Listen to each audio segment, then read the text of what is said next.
जय मसीह की दोस्तों, प्रेज द लॉर्ड। दोस्तों, आशा करता हूं कि आप लोग कुशल से होंगे।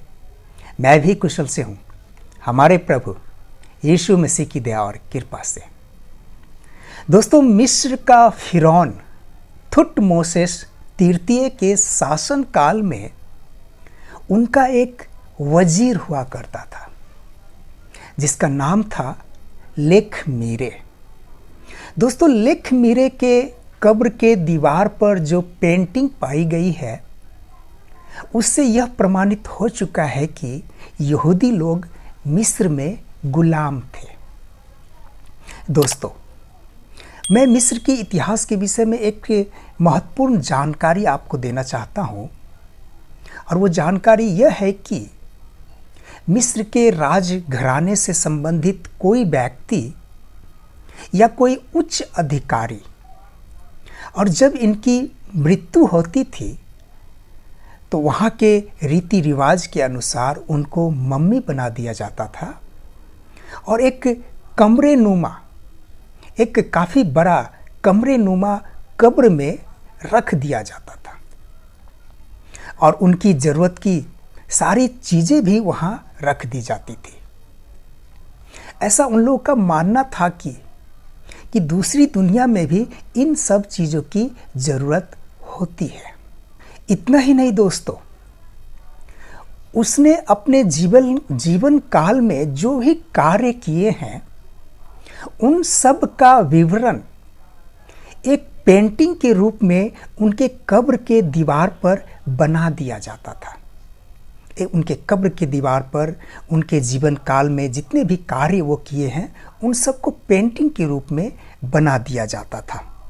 और जिस ताबूत में उन्हें रखा जाता था उस ताबूत पे उस व्यक्ति का पूरा डिटेल विस्तार से लिख दिया जाता था, जैसे कि उसका नाम, उसके पिता का नाम, वो किस पद पे है, उसका कार्यकाल, वो सब कुछ उस ताबूत पर लिख कर रख दिया जाता था ताकि आने वाले पीढ़ी भी इन बातों को जान सके कि ये कौन है, इस ताबूत में कौन है। और ऐसे ही कुछ बातें हम आज के दिन में भी देख सकते हैं दोस्तों, जैसे कि यहूदी लोग अभी भी अपने कब्र पर अपना पूरा डिटेल लिख देते हैं, जैसे कि नाम, जन्म, मृत्यु लिख देते हैं। मुसलमान भी लिखते हैं, क्रिश्चियन भी लिखते हैं। हो सकता है ये प्रथा उधर से ही आई हो, ऐसा हो सकता है। इन सब के बावजूद मेरे दोस्तों, इन सब के इतने प्रमाणों के बावजूद भी यदि कोई बाइबल के आलोचक ऐसा कहे कि मिस्र के इतिहास में ना ही कोई थुटमोसेस था और ना ही कोई लेखमीरे, तो ऐसे आलोचकों को जवाब तो देना ही पड़ेगा ना दोस्तों, देना ही पड़ेगा। दोस्तों, मेरे प्रिय भाइयों और बहनों, एक नज़र इस पेंटिंग को देखिए, ध्यान से देखिए दोस्तों, ध्यान से इस कब्र को देखिए। यह थुटमोसेस तृतीय का कब्र है, लक्षर के भी 34।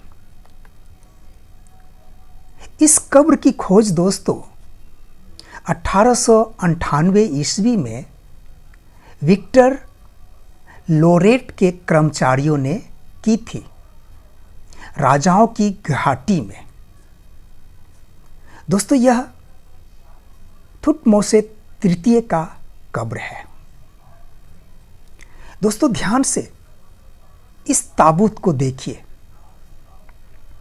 थुटमोसेस तृतीय के मम्मी को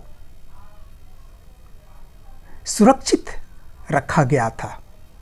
इसी ताबूत में थुटमोसेस तृतीय की मम्मी को सुरक्षित रखा गया था दोस्तों, और आज भी वो सुरक्षित ही है। इस ताबूत पर उनके कार्यों का वर्णन विस्तार से लिखा हुआ है, विस्तार से। उनका नाम, उनके पिता का नाम, उनका कार्यकाल, उसने अपने जीवन में क्या क्या किया, उन सभी बातों को इस ताबूत पर लिख दिया गया है। दोस्तों, दीवार पर बने पेंटिंग को देखिए जो राजा के कार्यों का वर्णन कर रहा है। ताबूत पर डिटेल से लिखा हुआ है उस राजा के विषय में, और उन्हीं सब बातों को दोस्तों पेंटिंग के रूप में दीवार पर भी बना दिया गया है। और यह है दोस्तों थुटमोसेस तृतीय का मम्मी। ध्यान से देखिए दोस्तों इसे, मेरे प्रिय भाइयों और बहनों। थुटमोसेस तृतीय अपने जीवन काल में बहुत सारे महत्वपूर्ण कार्य किए हैं दोस्तों, बहुत सारे महत्वपूर्ण कार्य। उन्होंने अपने सेना को मजबूत किया, और भी कई कार्यों का वर्णन हम मिस्र के इतिहास में देख सकते हैं उनके नाम से। परंतु जो सबसे महत्वपूर्ण कार्य फिरौन थुटमोसेस तृतीय ने किया वो था कर्नक मंदिर का निर्माण। कर्नक मंदिर का निर्माण दोस्तों, और इसी कर्नक मंदिर के निर्माण का सारा जिम्मा अपने वजीर लेखमीरे को उन्होंने दिया कि कर्नक मंदिर का निर्माण करवाओ। दोस्तों, लेखमीरे के कब्र की दीवार पर बनी इस पेंटिंग को ध्यान से देखिए, ध्यान से देखिए दोस्तों। उसने कर्नक मंदिर का निर्माण करवाया। कर्नक मंदिर को लेखमीरे ने बनवाया, और बनाने वाले मजदूर थे यहूदी गुलाम। यहूदी गुलाम थे दोस्तों। निर्गमन की पुस्तक को प्रमाणित करता यह पेंटिंग। ध्यान से देखिए दोस्तों, यहूदी गुलामों से कर्नक मंदिर के लिए ईंटें बनवाए जा रहे हैं। निर्गमन अध्याय 5। ध्यान से देखिए दोस्तों, ये किस प्रकार से यहूदी गुलाम कर्नक मंदिर के लिए ईंटें बना रहे हैं।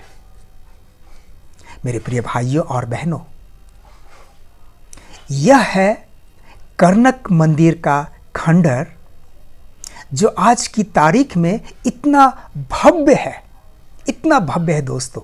आज की तारीख में कर्नक मंदिर का खंडर, तो जरा सोचिए उस जमाने में कितना भव्य रहा होगा, कितना भव्य रहा होगा दोस्तों। मेरे प्रिय भाइयों और बहनों, जो लोग कहते हैं कि ना थुटमोसेस तृतीय था और ना ही कोई लेखमीरे, तो समझ जाइए दोस्तों कि वो अपने झूठ को छुपाने के लिए ऐसा कह रहा है, अपने झूठ को छुपाने के लिए, क्योंकि उनका पोल पूरी तरह से खुल चुका है।